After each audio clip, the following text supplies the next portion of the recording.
санаи 28 июн рӯзи ҷумъаи ҳафтаи гузашта дар микроноҳияи 31 шаҳри Хуҷанд бинои 20 ҳуҷраи 10 сӯхтор ба амал омад. ин хона ба сокини ҳамин бино Муҳайё Каримова тааллуқ дорад. ҳоло хонаи ӯ пурра сӯхта аз он нишонае намондааст. Муҳайё Каримова соҳиби ду фарзанд, яке 25 сола, дигаре 13 сола мебошад. Вай зиндагии хешро бо фурӯхтани ҷӯробҳо дар назди истгоҳи бозори марказии Панҷшанбе пеш мебарад. дар натиҷаи сӯхтор пул, ҷавоҳирот ва тамоми лавозимоти хонааш сӯхтааст. Дутта етим ки мондан, хони хоб холӣ ва сибсиё дидем дитонку. алангии оташ на танҳо молу мулки Муҳайё Каримованро аз байн бурд, балки ба саломатии ӯ таъсири манфӣ расонид. вақте зан оташ гирифтани хонаашро дида мешитобад ва дари хонаро боз мекунад, алангии оташ ба рӯяш мезанад. зан матҳуш мешавад ва чанд рӯз ӯро дар беморхона бистарӣ мекунанд.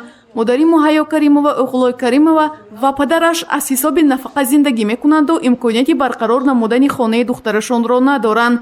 аз ин рӯ аз мардуми саховатманди шаҳри Хуҷанд дар ин ҳолати мушкил кӯмак мепурсанд. чой мондагию дари балкон пӯшиё шамолку сон мусора пататам рафтаги дараша қуфкадагию сони нигоҳ мекунад ки дуд буромсоз давида буромдаги мусора намида патоф омдаги диякун ин дара кушадаги инҷа мекушон уфтаги худаш бизадаги то гаддан рӯёш сӯхтага улибака қарабдаste ҳам дара мекушадки ҳозир буромад абанса буромад ва ян ҳозир ҳукумат дадошка бурафта унҷа акун ако рӯё гаддано сӯхта то гӯшаша сӯхта диякун бача ин духтачаш набудиги мананда буд духтачаш калониш коранда буд дар натиҷаи сӯхтор ҳуҷраи 11 бинои 20 ки дар ҳамсоягӣ қарор доранд қисман зарар дидааст. инчунин хонаҳои дар қисмати поёни бино ҷойгир буда бинобар оби зиёд пошидан дар вақти сӯхтор осеб дидаанд. баъзе аз сокинони бино манзилҳои худро аз таъмири куллӣ бароварда ҳоло намедонанд аз кадом ҳисоб онро таъмир кунанд. бо вуҷуди ин сокинони маҳал аз саховатмандон ёрӣ мепурсанд то дар бартараф намудани талофати офати мазкур ҳисси худро гузоранд.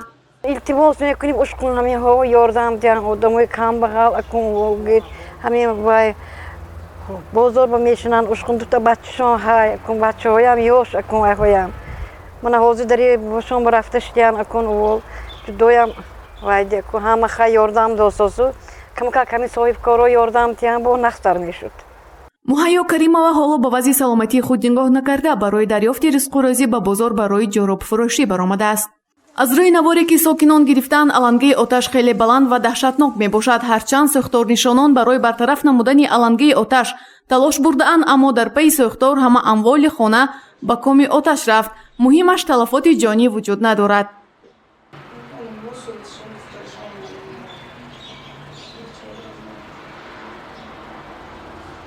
агар сӯхтор ва зарари ба вуҷуд овардаи он як мушкилот бошад, ба ҳолати аввала баргардонидан ва чӣ гуна барқарор кардани ин хонаҳо тарафи дигари масъала аст. толи 6 рӯз аст ки сокинони ин баландошёна имконияти истифода бурдани барқро надоранд, зеро ҳарос аз он доранд ки баъди насби нодуруст дубора сӯхтор ба амал наояд. дар натиҷаи сӯхтори санаи 28 июн ду хонаи истиқоматии бинои мазкур сӯхта зарари куле дид. пас чӣ хеле ки мебинед, инчунин боми ин биноҳо низ сӯхта аз он нишонае намондааст. барои таъмир кардани он аз куҷо маблағ ҷудо мешавад? инро вақт нишон медиҳад. гузоши Гулҳаё Камолзода ва Наим Аюбов барои барномаи иттилоотии хабар.